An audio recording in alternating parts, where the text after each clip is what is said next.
MAV productions பெருமையுடன் வழங்கும் திருவிளையாடல்.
உன் தந்தையின் திருவிளையாடல் சிலவற்றை கூறுகிறேன் கேள். பாண்டிய நாட்டின் தலைநகரான மதுரையில் நக்கீரரின் புலமையை சோதிக்க அவர் நடத்திய திருவிளையாடலை என்னவென்று சொல்வேன். பாண்டிய மன்னனுக்கு ஒரு சந்தேகம் ஏற்பட்ட சமயம்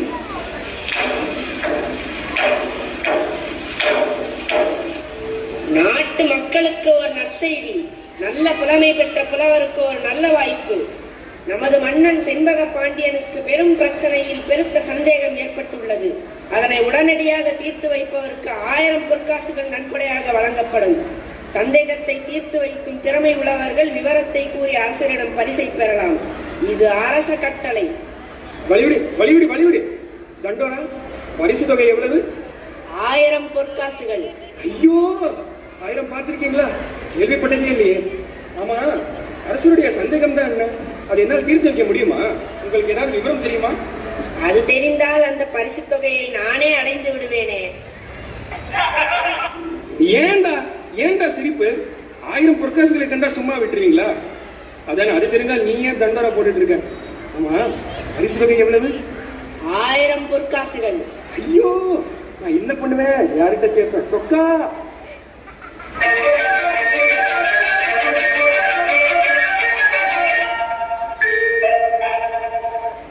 அப்பா, சொக்கா, அரசன் கொடுக்கிற 1000 பொற்காசுகளும் எனக்கே கிடைக்கிற மாதிரி அருள் புரிய மாட்டியா? உன் காதுல விழுவாரு. தாயே மீனாட்சி. என்னையா கூப்பிட்டீங்களா? உன்னை யாருமா கூப்பிட்டா? போ. பாத்தியா மீனாட்சி, நான் கூப்பிடும் போதுல மற்றவங்களா திரும்பி பாக்குறாங்க, நீ திரும்பி பார்க்க மாட்டியா? மீனாட்சி, என்ன மட்டும் ரட்சி. ஐயோ, ஒரு காசா 2 காசா? 1000 பொண்ணாச்சே. இந்த நேரம் பார்த்து எனக்கு பாட்டு வரல. எனக்கு இல்ல. வேற வேணா அடிச்சுட்டு போயிட போறான். ஐயா. ஓயா. புலவரே. யாரையா அது? அழைத்தது நான் தான். ஏன் அழைத்தீங்க? யாருங்க நீங்க?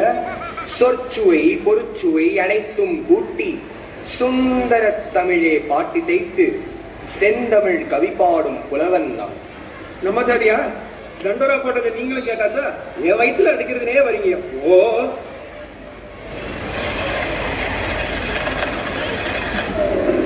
நீங்க வசதி உள்ள புலவர் மாதிரி தெரியுது. நீர் புலம்பியது என் காதில் விழுந்தது. சரிதான், ஒளிஞ்சிருந்து ஒட்டு கேட்டிருப்பீங்க. ஒட்டு கேட்கும் பழக்கம் எனக்கு இல்லையப்பா. நானும் எதிரிலேயே இருந்தேன். ஓஹோ, சரி, நான் கண்ணை மூடிட்டு சாமி கும்பிடும் போது நீங்க முன்னாடி வந்து நின்றுப்பீங்க. நான் பார்த்திருக்க மாட்டேன். உண்மை. கண்மூடித்தனமாக இருப்பவர்களுக்கு நான் தென்படுவதில்லை. என்னங்க ஏதோ கடவுள் மாதிரி பேசுறீங்க? அதுவும் உண்மை. நான் முற்றும் கடந்தவன். கொஞ்சம் போச்சுன்னா நான் தான் கடவுள், விழுந்து கும்பிடுன்னு சொல்லுவீங்க போல இருக்கே. அதுவும் உண்மை. கடவுள் உன்னிலும் இருக்கிறார், என்னிலும் இருக்கிறார். சாப்பிட்டாச்சா? ஏப்பமா? சரிதான், நேரத்துக்கு சாப்பிடுறவர் போல இருக்கு. இங்க இனிமேல் தான் ஏற்பாடு. வரேன். நெல் வா இங்கே. பாண்டியன் சந்தேகத்தை தீர்க்கும் பாட்டு உனக்கு கிடைத்தால் பரிசத்தனை உனக்கு கிடைக்கும் அல்லவா? ஐயோ, அந்த பாட்டு மாத்திரம் எனக்கு தெரிந்தால் அடுத்த சனம் 1000 பவுன் பரிசு. கவலைப்படாதே, பாட்டை நான் உனக்கு தருகிறேன். பாட்டை நீங்க தரீங்களா? வேண்டியதுதான். உங்க பாட்டை கொண்டு போய் என் பாட்டுன்னு சொல்லிக்கவா? ஏற்கனவே சொந்தமா எழுதுற பாட்டையே கண்ணாப்பின்னு பேசுறாங்க. ஏதோ கொஞ்சம் வசன நிறைய எழுதுவேன் புலவன்னு சொல்லிட்டு இருக்காங்க. அதுவும் கிடைக்கலான்னு நினைக்கிறீங்களா? பரவாயில்லை. உனக்கு பரிசு வேண்டுமா இல்லையா? வேணுமே. உங்களுக்கு வேண்டாமா? வேண்டாம். சத்தியமா? நிஜமா? உண்மையாவா? அட போயா. அந்த பரிசின் மேல் எனக்கு பற்றில்லை. நீயே வாங்கிக்கொள். யோ, இப்ப புரியுதியா? புதுசா பாட்டை எழுதி பழகுற. ஏதோ நேரா எடுத்துட்டு போனா எப்படி உதைப்பாங்களோ என்ன பண்ணுவாங்களோன்னு பயந்து என்ன தள்ளுறல. என் புலமை மீது உனக்கு நம்பிக்கை இல்லாவிட்டால் என்னை பரிசித்து பாரேன். உனக்கு திறமை இருந்தால். எது? என்கிட்டயே மோதி பாக்குறியா? இத பார், பார்வைக்கு சுமாரா இருப்பேன், ஆனால் என் புலமை பற்றி உனக்கு தெரியாது. தயாராக இரு. கேள்விகளை நீ கேட்கிறாயா அல்லது நான் கேட்கட்டுமா? நீ கேட்காத, நானே கேட்கிறேன். எனக்கு கேட்கறான் தெரியும். கேளும். சற்று புறம். பிரிக்க முடியாதது என்னவோ? தமிழும் சுவையும். பிரியக்கூடாதது எதுகையும் மோனையும். சேர்ந்தே இருப்பது வறுமையும் புலமையும். சேராதிருப்பது அறிவும் பணமும். சொல்லக்கூடாதது பெண்ணிடம் ரகசியம். சொல்லக்கூடியது உண்மையின் தத்துவம். பார்க்கக்கூடாது பசியும் பஞ்சமும். பார்த்து ரசிப்பது கலையும் அழகும். கலையில் சிறந்தது இயலிசை நாடகம். நாடகம் என்பது நடிப்பும் பாட்டும். பாட்டுக்கு நாரதம். வீணைக்கு வாணி. அழகுக்கு முருகன். சொல்லுக்கு அகத்தியன். வில்லுக்கு விஜயன். ஆசைக்கு நீ. அறிவுக்கு நான். ஐயா, ஆள விடு. எனக்கு தெரிஞ்சு இவ்வளவுதான். பாத்தீங்களா என்ன உள்ள இருக்குது? நீர் புலவர். நீர். இல்லை இல்லை இல்லை, நான் புலவனே இல்லை. நீங்கள் அந்த பாட்டை கொடுங்கள், அங்கே அந்த பாட்டை கொடுக்கிறேன். அரசன் என்ன தருகிறாரோ அதை அப்படியே கொண்டு வந்து உங்களிடம் தருகிறேன். நீர் பார்த்து ஏதாவது செய்யும். எனக்கு அந்த பரிசு வேண்டாம். எல்லாவற்றையும் நீயே எடுத்துக்கொள். எல்லாமே வா? எனக்கு ரொம்ப அதிகம் வேண்டாம். இல்லை இல்லை, நீயே எடுத்துக்கொள். சரி, பரிசு கொடுத்தால் நான் வாங்கிக் கொள்கிறேன். வேற ஏதாவது தந்தால் என்னிடம் வா, நான் பார்த்துக் கொள்கிறேன். ஐயா, பரிசு எனக்கே கிடைக்கும். வெற்றி உனக்கு. போய் வா.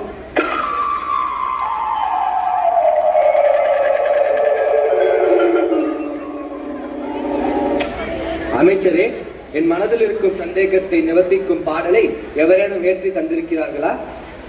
இல்லை பிரபு. 1000 பொன் நன்கொடை என்று அறிவித்தும் கூட பரிசை பெற புலவர் எவரும் இதுவரை வந்ததில்லை. வருந்துகிறேன். புலமைக்கு தலைமகனாக விளங்கும் நக்கீரர், துணைக்கு கபிலர் என புலவர்கள் பலர் சபையின் கண் விற்றிருந்தும் கூட எனது சந்தேகத்தை தீர்க்கும் பாட்டு ஒன்றை இதுவரை ஏற்றப்படாதது ஏன்? எழுத மனமில்லையா அல்லது பரிசு தொகை போதவில்லையா? மறைமுக பேச்சு மன்னருக்கு தேவையில்லை. என்னிடம் நேரடியாகவே கேட்டிருக்கலாம். புலமைக்கும் திறமைக்கும் போட்டி என்று விட்டிருந்தால் பாட்டுகள் குவிந்திருக்கும் இந்நேரம். ஆனால் அறிவிப்பு அப்படி இல்லையே. பரிசுக்கு பாட்டு எழுத வேண்டும் என்பதுதானே கட்டளை. அதை அடைய விருப்பமில்லாதவர்கள் ஈடுபடாமலும் இருக்கலாம் அல்லவா? வெகுமதிக்கு முதலிடம் இல்லை என்றால் விட்டுவிடுங்கள். வேந்தனின் சந்தேகம் தீர விளக்கம் சொல்லுங்கள். வேந்தே, பொண்ணுக்கும் பொருளுக்கும் புலமையை விற்கும் அளவுக்கு என் எண்ணும் எழுத்தும் இன்னும் இழைக்கவில்லை. அது சர்ச்சைக்குரிய பிரச்சனையாக இருந்தால் அதை தீர்க்க வேண்டியது முத்தமிழ் சங்கத்திற்குரியது. அத்தனை பொறுப்பு இருப்பவர் அருகில் இருக்கும் போது அரசனின் சந்தேகத்தை தீர்த்திருக்கலாம் அல்லவா? இத்தனை விவரம் அறிந்த மன்னவரும் பரிசுக்கு பாட்டென்று அறிவிப்பதற்கு முன்பே விஷயத்தை புலவரிடம் விளக்கியிருக்கலாம் அல்லவா? வென்றுவிட்டீர் நக்கீரரே, என்னை வென்றுவிட்டீர். மன்னா, தருமி என்னும் புலவர் தங்களை காண வந்துள்ளார். மிக்க மகிழ்ச்சி. வரச்சொல். மன்னா, அரசே, வேந்தே, அரசே, வேந்தே. ஐயா, அரசர் அங்கிருக்கிறார். பார்வேந்தே, என்னை பார்வேந்தே. பாட்டுடன் வந்திருக்கும் தர்மியன் வணக்கம். வருக புலவரே, வருக. பரிசு இன்னும் யாருக்கும் கொடுக்கலையே? இல்லை, எனது சந்தேகத்தை விளக்கும் பாட்டு ஒன்றை ஏற்றி வந்திருக்கிறீர்களா? எங்கே பாட்டை கூறும்.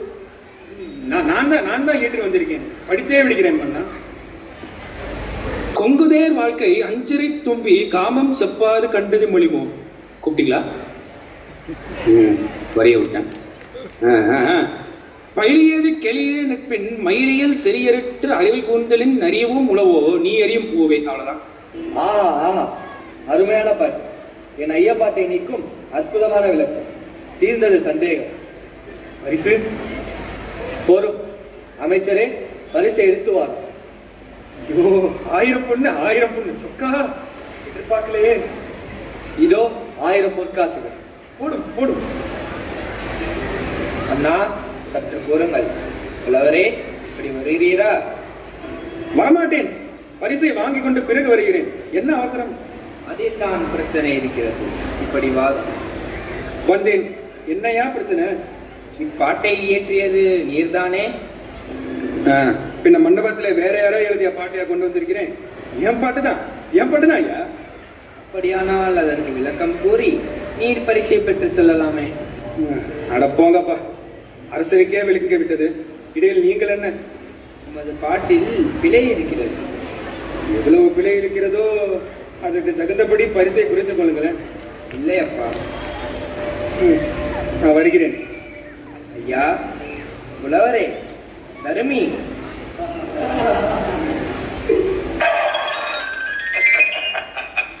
ஆண்டவா, அனுப்பியவர் யாரோ அம்பு வந்து அழுதுவிட்டு செல்கிறது. அப்படியா விஷயம்? நல்ல வேளை, விளையாட பாட்டிற்கு பரிசு தந்தான் பாண்டியன் என்ற பழி சொல்லுக்கு ஆளாகி இருப்போம். மிக்க நன்றி.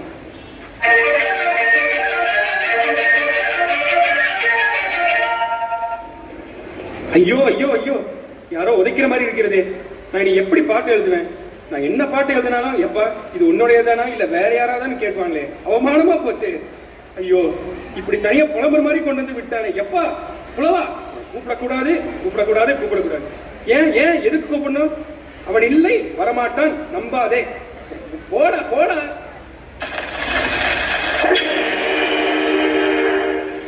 நான் பாட்டு எழுதல, அவன் தான் எழுதுனான். வாயா, திமிருதானே. பரிசு கிடைத்ததா? எல்லாம் கிடைத்தது, உதவி ஒண்ணுதான் கிடைக்கல. என்ன சொல்கிறாய்? சபையில் நடந்ததை கூறு. சபையில் உன் பாட்டை குற்றம்னு சொல்லிட்டாங்க. குற்றமா? என் பாட்டில் எவன் சொன்னது? அங்கே ஒருத்தன் இருக்கான், அவன் தான் சொன்னான். வா என்னுடன்.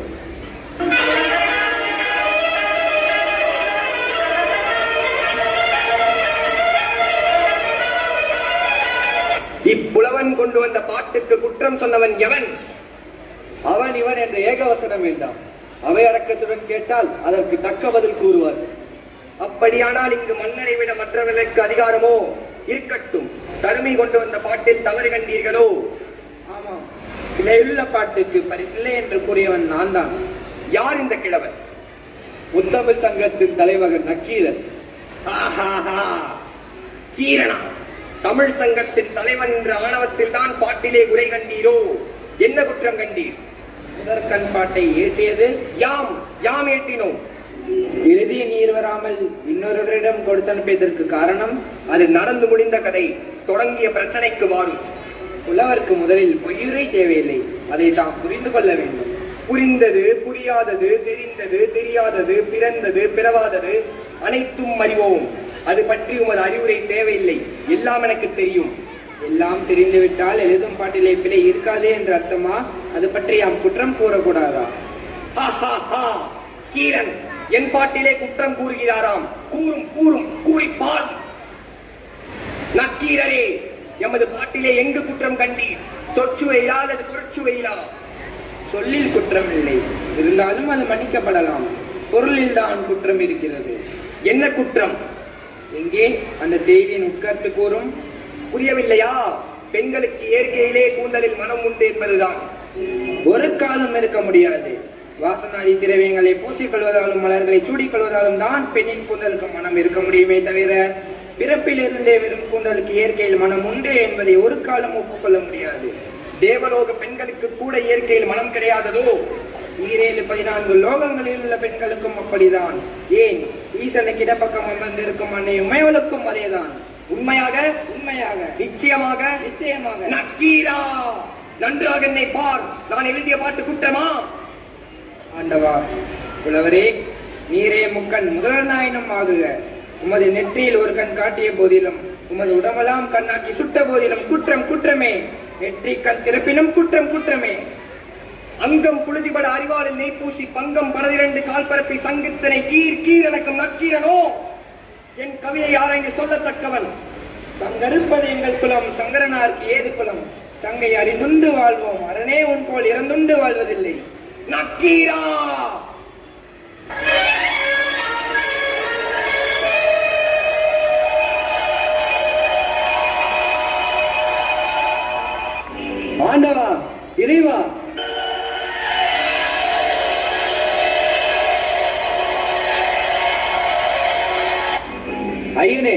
எம்பெருமானே, மகேஸ்வரா, சொக்கநாதா, சோமசுந்தர கடவுளே, செண்பக பாண்டியனே, அறியாமல் செய்த பிழையை மன்னித்து அருள வேண்டும். சினம் வேண்டாம்.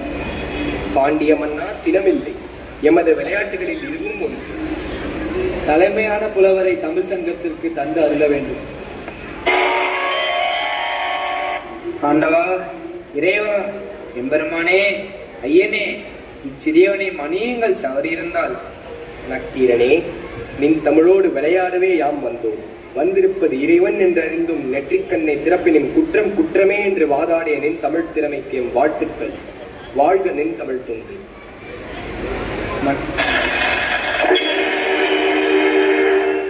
மன்னா, தருமிக்கே பொற்காசுகளை கொடுக்கும்படி பணியுடன் கேட்டுக்கொள்கிறேன்.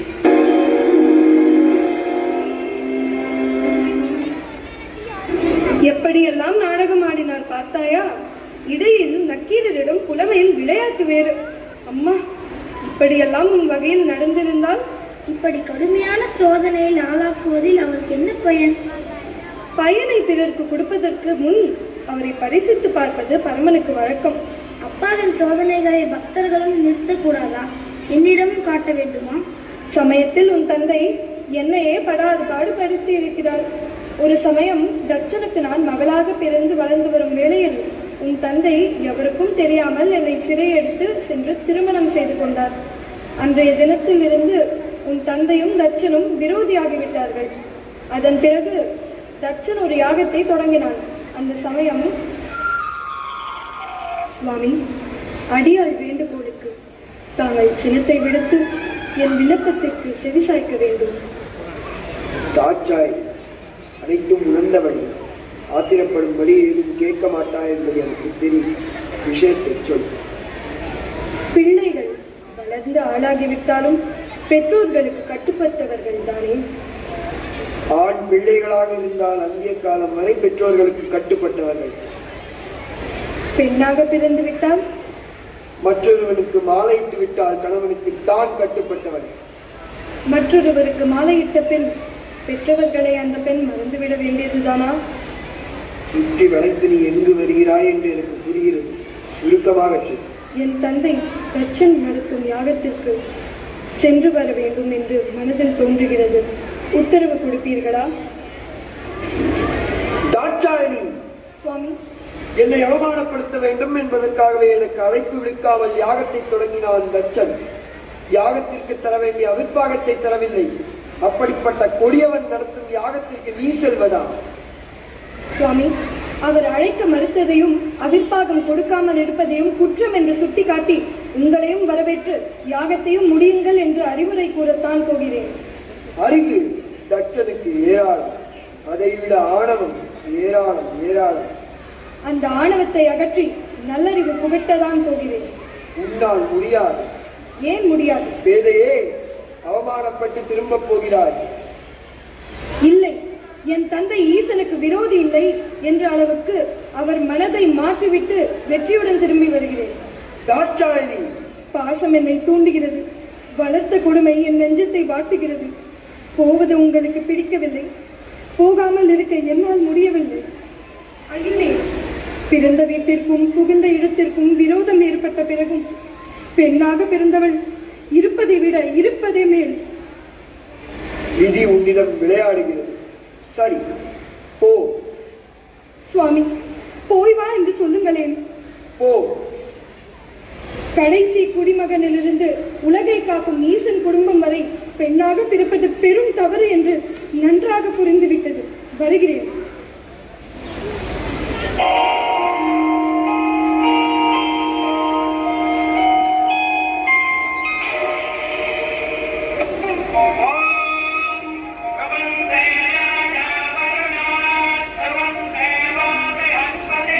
தயவு செய்து சிறிது நாளிகை யாகத்தை நிறுத்துங்கள். மன்னிக்கவும் மன்னா, மாபெரும் யாகத்தை தொடங்கி நீங்கள் மகத்தான புகழை அடையத்தான் போகிறீர்கள். இருப்பினும் குறைவின்றி அதை நிறைவு பெற வேண்டும் என்பது எனது ஆவல். அமைச்சரே, இந்த தட்சன் நடத்தும் யாகத்தை எவருக்கும் எக்குறையும் இருக்காது, இருக்கவும் கூடாது. அப்படி இருந்தாலும் அதை என்னால் மன்னிக்கவும் முடியாது. அப்படியானால் தங்கள் மகளையும் ஈஸ்வரனையும் அழிக்காமல் இந்த யாகத்தை துவங்குவதா? அமைச்சரே, எவரை அழைத்தாலும் அந்த ஈஸ்வரனை மட்டும் அழைப்பதாக இல்லை. எனக்கு தெரியாமல் அவனை மணந்து தாட்சாயினை என் மகளால் கருத போவதும் இல்லை. மருமகன் என்ற முறையில் அழைக்காவிட்டாலும் மகேஸ்வரன் என்ற வகையில் அவருக்கு அளிக்க வேண்டிய அவிர்வாகத்தையாவது கொடுத்துவிட்டு துவங்கினால்தானே யாகத்திற்கு பூரண பலன் கிடைக்கும். அமைச்சரே, பரதை பற்றிய கவலை எனக்கு இல்லை. பரமனை அழைக்காமல் இந்த தட்சன் ஒருவன் தன் யாகத்தை நடத்தினான் என்று பலர் சொல்லி கேட்க வேண்டும். அத்துடன் பழிக்கு பழி தீர்க்க வேண்டும். எப்படி என்னை ஒதுக்கிவிட்டு என் மகளை திருமணம் செய்து கொண்டானோ அதே போல் அவனை ஒதுக்கிவிட்டு நான் யாகத்தை முடிப்பதுதான் அவனுக்கு அளிக்கும் தக்க தண்டனை.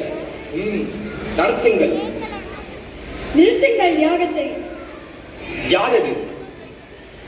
இந்த உலகையும் கட்டி காக்கும் ஈசனின் மனைவி. ஈசன்? இறந்தவர்களின் சரத்தை எரித்த சாம்பலை உடலெங்கும் பூசிக்கொள்ளும் பித்தன், பேய்கள் நடமாடும் சுடுகாட்டை கட்டி காக்கும் சரையன், அந்த இடுகாட்டு தலைவன் மனைவியை எதிர்கொண்டு அழைக்க இனி யாரும் விரும்பவில்லை. போய்விடு. போக மாட்டேன். தட்சனே, உன் மகள் செத்துவிட்டாள். பரமன் மனைவி என்ற முறையில் உரிமையோடு கேட்கிறேன். அவருக்கு சேர வேண்டிய அவிர்வாகத்தை கொடுத்து பின் யாகத்தை துவங்கும். அவிர்வாகமா? ஈசனுக்கா? நான் தருவதா? இந்த தட்சன் உலகத்தில் வாழும் வரை பரமனுக்கு எப்பாகத்திலும் பங்கில்லை. அவிர்வாகத்தை தர மறுத்தால் உன் யாகமும் நடக்கப் போவதில்லை.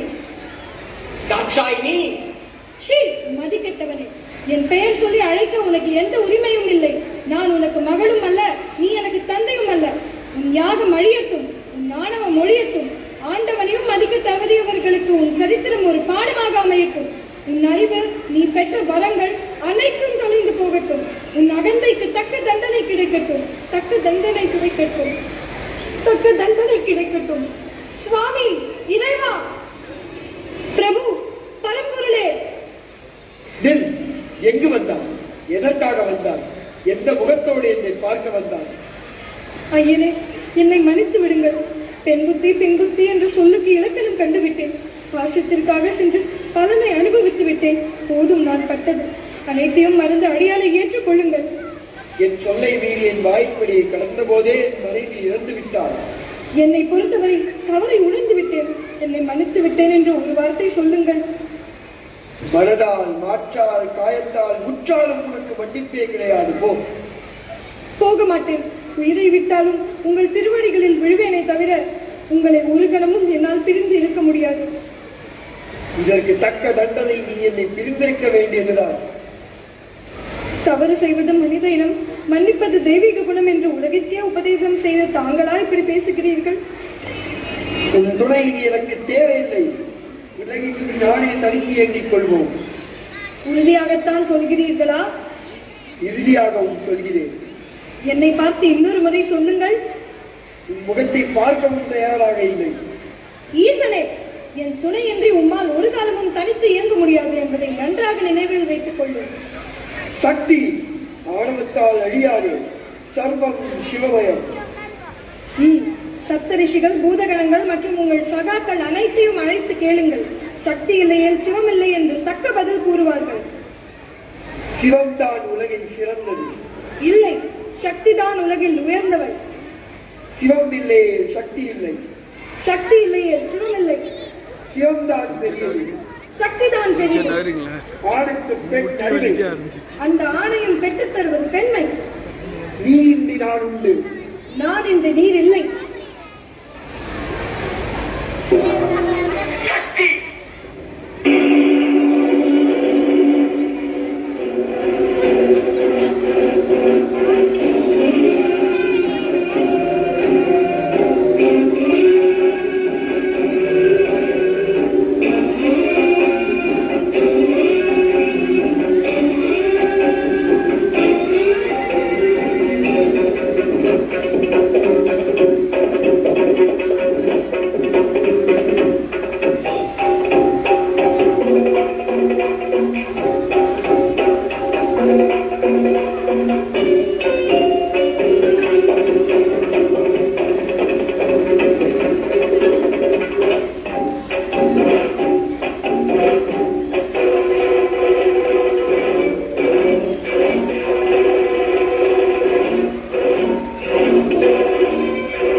லோகமும் இருள் சூழ்ந்துவிடும்.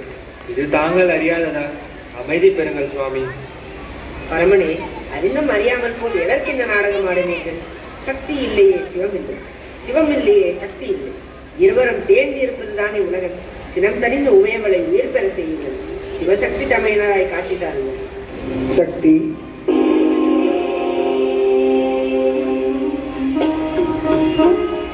வேதநாயகா, தங்களை விட்டு பிரியக்கூடாது என்ற மனவேதனையில் தவறாக பேசிவிட்டேன். என்னை மன்னியுங்கள். ஆணும் பெண்ணும் சேர்ந்துதான் உலகம் என்பதை எல்லோரும் அறியார். என் உடலில் சரிபாதி உனக்கு தருகிறேன். இனி நீ இன்றி நான் இல்லை, நான் இன்றி நீ இல்லை.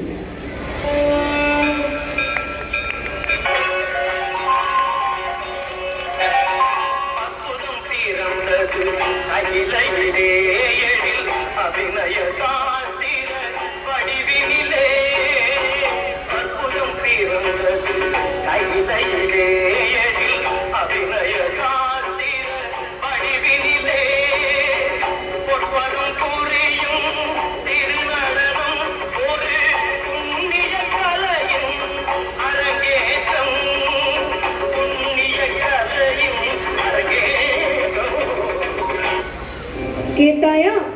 தட்சனின் யாகத்தை அழித்ததோடு அல்லாமல் என்னையும் படாத பாடுபடுத்தி விட்டார். நல்ல நாடகம் இது.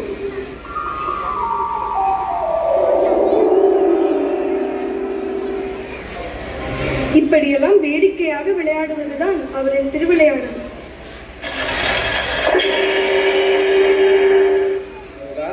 உன் சினம் தணிந்ததா? அப்பா, ஆத்திரத்தில் அவசரப்பட்டு விட்டேன், என்னை மன்னியுங்கள். பாதகமில்லை.